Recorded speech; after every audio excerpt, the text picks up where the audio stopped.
Warren, this comes from a shareholder who I think is here, who asked to remain anonymous, writes, 3 years ago, you were asked at the meeting about how you thought we should compensate your successor. You said it was a good question, and you would address it in the next annual letter. We've been patiently waiting.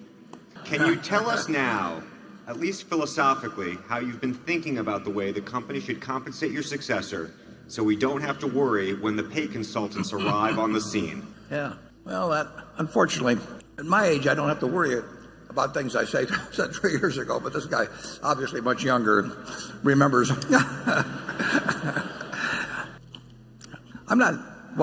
I'll accept his word that I said that. There's a couple possibilities, actually. I don't want to get into details on them, but you may have, and I actually would hope that we would have somebody, that's already very rich, which they should be, been working a long time and have got that kind of ability, that's very rich and really is not motivated by whether they have 10 times as much money as they and the families can need or 100 times as much. And they might even wish to perhaps set an example by engaging for something far lower than actually what you could say their true market value is.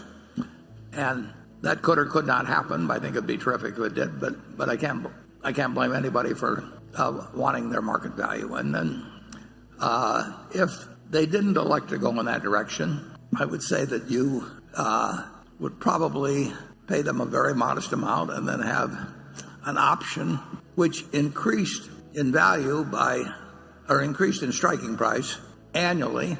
Nobody does this hardly. The Graham Holdings has done it. The Washington Post Company did a little bit, but would increase because, assuming that there were substantial retained earnings every year, because why should somebody retain a bunch of earnings and then claim they'd actually improve the value simply because they withheld the money from shareholders? So it's very easy to design that, and in private companies, people do design it that way. They just don't want to do it in public companies because they get more money the other way. But they might have a very substantial one that could be exercised, but where the shares had to be held for a couple of years after retirement, so that they really got the result over time that the majority of the stockholders would be able to get and not be able to pick their spots as to when they exercised and sold a lot of stock. It's not hard to design, and it really depends who you're dealing with in terms of actually how much they care about money and having money beyond what they can possibly use. And most people do have an interest in that, and I don't blame them. But I don't know, what do you think, Charlie? Well, one thing I think is that I have avoided all my life compensation consultants. To me, it's sort of, I hardly can find the words to express my contempt. I will say this, if the board hires a compensation consultant after I go, I will come back. Mad. So I think there's a lot of mumbo jumbo in this field, and I don't see it going away. Oh, it isn't going to go away. Yeah. No, it's going to get worse. I mean, if you look at, the way compensation gets handled, everybody looks at everybody else's proxy statement and says we can't possibly hire a guy that isn't the. It's ridiculous. So on, and the human relations department, work for the CEO, come in and suggest a consultant. What consultant is ever going to get another assignment if he says you should pay your CEO below down in the fourth quartile because you're getting a fourth quartile result? I mean, it just, it isn't that the people are evil or anything. It's just the nature of the situation. It produces a result that is not consistent with how representatives of the owners should behave. It's even worse than that. Capitalism is the golden goose that we all live on, and if people generally get so they have contempt for it because they don't like the pay arrangements and the system, your capitalism may not last as well, and that's like killing the golden goose. So I think the existing system has a lot wrong with it. I think there is something coming in pretty soon. I may be wrong about this, where companies are going to have to put in their proxy statement the CEO's pay to the average pay or something like that. That isn't going to change anything. I mean, it won't change a thing. It won't change a thing, and it'll cost us. And by the way, it won't get any headlines either.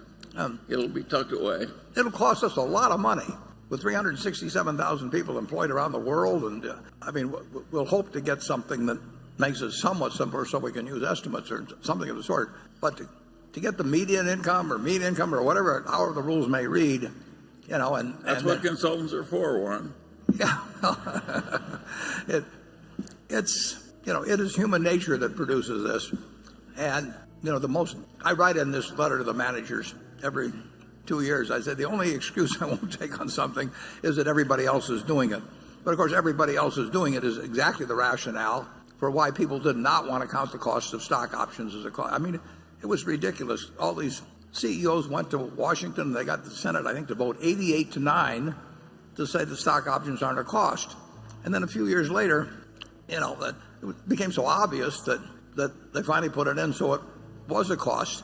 It reminded me of Galileo or something. I mean, all these guys. Worse. It was way worse. The Pope behaved better to Galileo than he was.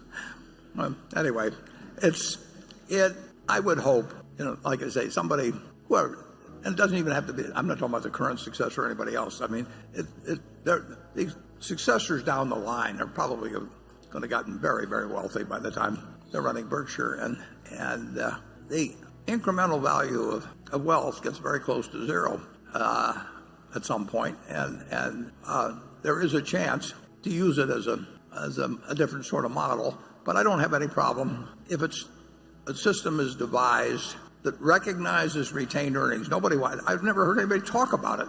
At the 20 boards I've been on, or if you and I were partners in a business, and we kept retaining earnings in the business, and I kept having the value to buy a portion of you out at a constant price, you'd say this is idiocy. But of course, that's the way all the option systems are designed, and it's better to be for the CEO and for the consultants, and of course, usually if there's some correlation between what CEOs are paid and what boards are paid. If CEOs were getting paid at the rate that they got paid 50 years ago, adapted to present dollars, director pay would be lower. So it's got all these built-in things that, to some extent, sort of kindle the. No Berkshire director is in it for the money. Well, they are. They own a lot of stock. And they bought it in the market, just like the shareholder did. It's a very old-fashioned system. I looked at one company the other day, and 7 of the directors had never bought a share of stock with their own money. Now, they've been given stock, but not one of the.